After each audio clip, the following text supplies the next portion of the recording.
Okay, my name is Ng Sishen and my student ID is 1191302288. We are going to present about COVID-19, the impact and the reasons of it in this presentation. I'll let my team members to introduce themselves. Okay, my name is Bang Bing Han. My matric number is 11913025573. I will present impact and action. I'm Chung Yong Kung. My student ID is 11712011770, and I will be presenting the introduction. My name is Chen Qian Yang. My student ID is 1191302859. I'm going to talk about the impact of COVID-19. My name is Tan Georgia. My student ID 1191302165. I'm going to presentation about all this topic, the conclusion. Yeah. Okay, I will be presenting the intro. Well, over the past decade, a number of zoonotic and non-zoonotic viruses have emerged in Malaysia. Several of those viruses have resulted in significant morbidity and mortality to those affected, and they have imposed a tremendous public health and economic burden on the state. Among the most devastating was the outbreak of Nipah virus encephalitis in 1998, which resulted in 109 deaths. Other virus that has been outbreak in Malaysia is Tioman virus, Pula virus in 1999, Malacca virus in 2006, in 2004, 2006, 2007, and 2017. There's an outbreak of H5N1. During the outbreak of H5N1 in Malaysia, it resulted of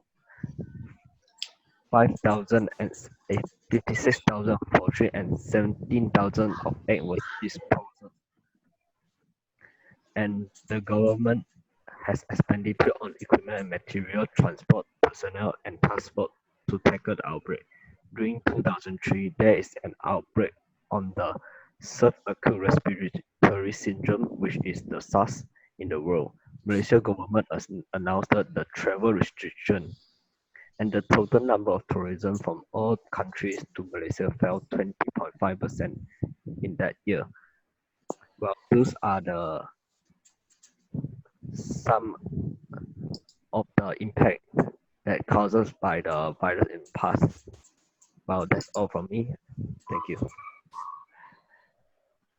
Okay, the next is reasons, right? Yeah. Okay.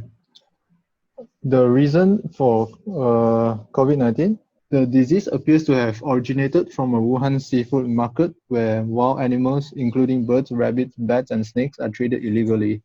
Coronaviruses are known to be contagious from animals to humans, so it is thought that the first people infected with the disease, a group primarily made up of stallholders from the seafood market, received it from contact with animals.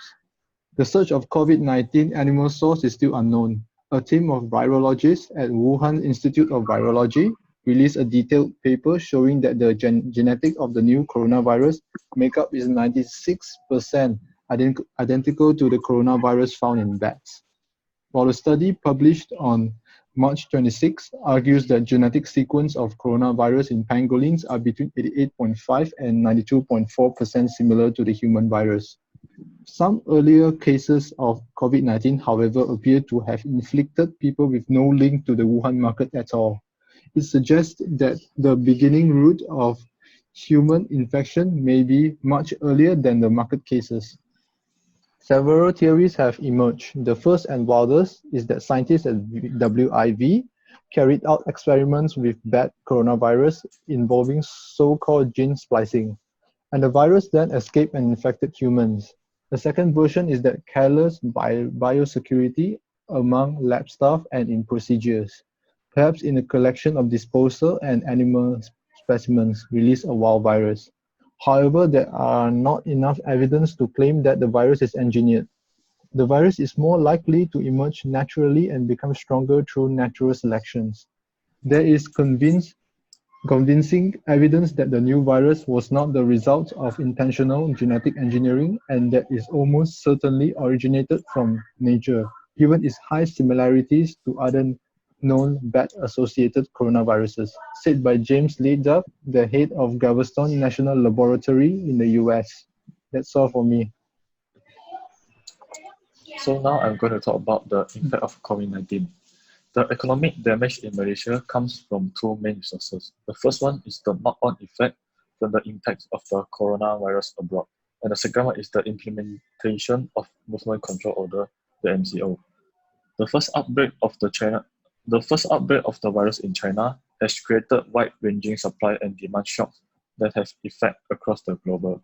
Since China is Malaysia's number one trading partner, therefore the impact of these China shocks may be dire. Lack of demand and supply means this will affect most of the shops that are allowed to operate during the period of MCO. If there is no additional supply for them, they will be forced to close shop, and this will affect both consumer and sellers. Besides that, the movement control order measures can cause devastating economic losses too. On a macro level, the closure of business and services, along with the control measure of movement and travel, will have heavy impact on private consumption and business investment. Individuals and business will be at high risk of facing immediate cash flow constraint as their income have been affected. For example, aviation industry in Malaysia, the flight bans and cancellation are leading to less flight, hence less aeronautical revenue coming in. Based on an article from Hockley 2020, it states that when the traffic demand falls, airports have limited ways to reducing costs. Means that the cost of operating airport infrastructure will most likely remain the same, and airports cannot close down or relocate terminals and runways. Critically, the liquidity squeeze will be disproportionately felt by small and medium enterprises and vulnerable groups such as low-income individuals and part-time and unemployed workers. This can have knock-on effects on the entire economy, leaving business insolvent, individual bankrupt, and the financial system saddled with non-performing loans. That's all for me. What's up, boy? The action for the collecting open government approach to COVID-19, as many of our countries are facing unprecedented challenges from COVID-19. The strain on our government is extreme, and the impact on people all over the world continues to grow. We also know that many of us in the open government community are looking for ways to help and to apply the principle to transparency, accountability, and participation to the COVID-19 response. We believe the best role for OGP right now is to help create an open space for the community to share where they see open government approach to tackling COVID-19 being implemented either by government themselves or civil society, citizens, or the private sector. We propose to keep a running list of those examples so the OGP community can use them as they see fit. We will periodically update the list below and share example with social media. COVID-19 individual action more important than government action. How individuals respond the government effort on preventing the spread of COVID-19 will be at least as important, if no more so, the government action. This include early self-isolation and quarantine, singing remote medical review, and no attending large gathering or going to place. The virus seem to largely affect other people and those with existing medical condition, so targeted social distancing may be more effective. Government action will be important, including large events such as football match, closing workplace and school where COVID-19 has been identified, and making sure that good diagnostic facilities and remote action this can avoid over service keep the impact on the economy to within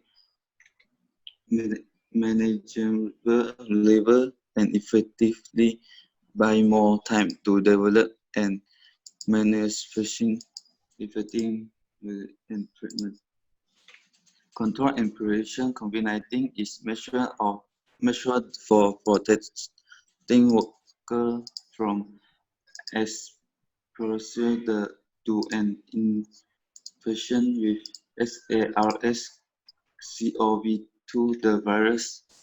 This causes coronavirus disease 209 COVID-19 depends on the type of work being performed and ensure exposure risk, including potential for interaction with people with suspected or confirmed COVID-19 and contamination from of the work environment. Or SHA has developed this interim guidelines to help prevent worker exposure to SARS-CoV-2.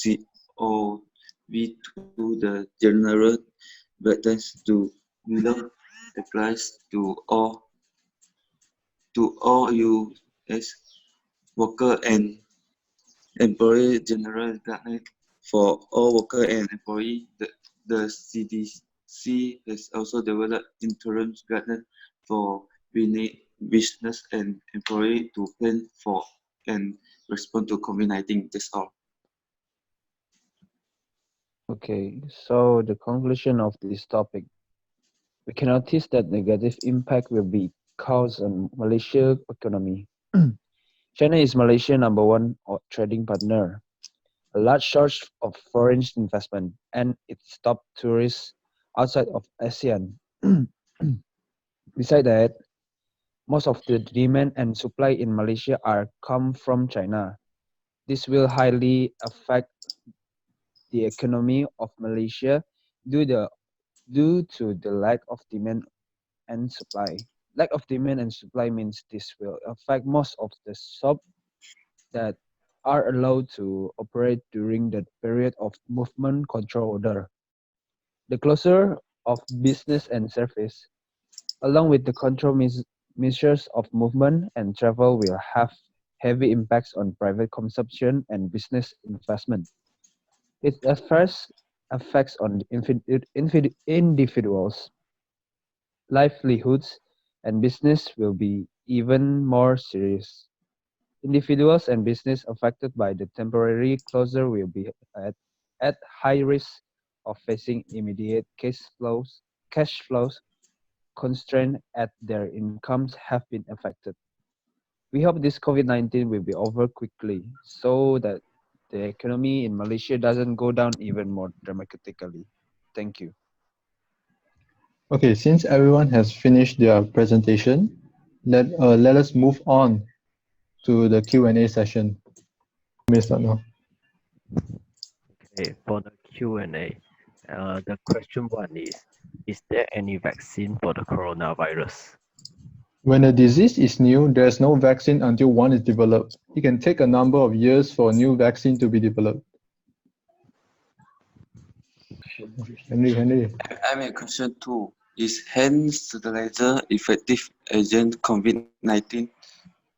Yes, washing hands often with soap and water for at least 20 seconds is essential, especially after going to the bathroom, before eating, and after coughing, sneezing, or blowing one's nose. Also, alcohol-based hand sanitizers that contains at least 60% alcohol is recommended. How are people tested for COVID-19? To be tested for COVID-19, a sample is typically collected from your nose and/or throat with a special swab and a designated collection location staffed by healthcare professionals. Great. Okay, for the last question, am I at risk for serious complication from COVID-19 if I smoke cigarettes? Smoking cigarettes can leave you more vulnerable to respiratory illnesses such as COVID-19. For example, smoking is known to cause lung disease, and people with underlying lung problems may have increased risk for serious complications from COVID-19, a disease that primarily attacks the lungs. That's all for our presentation today. Thank you very much. Okay, thank you. Thank you. Thank you. Thank you.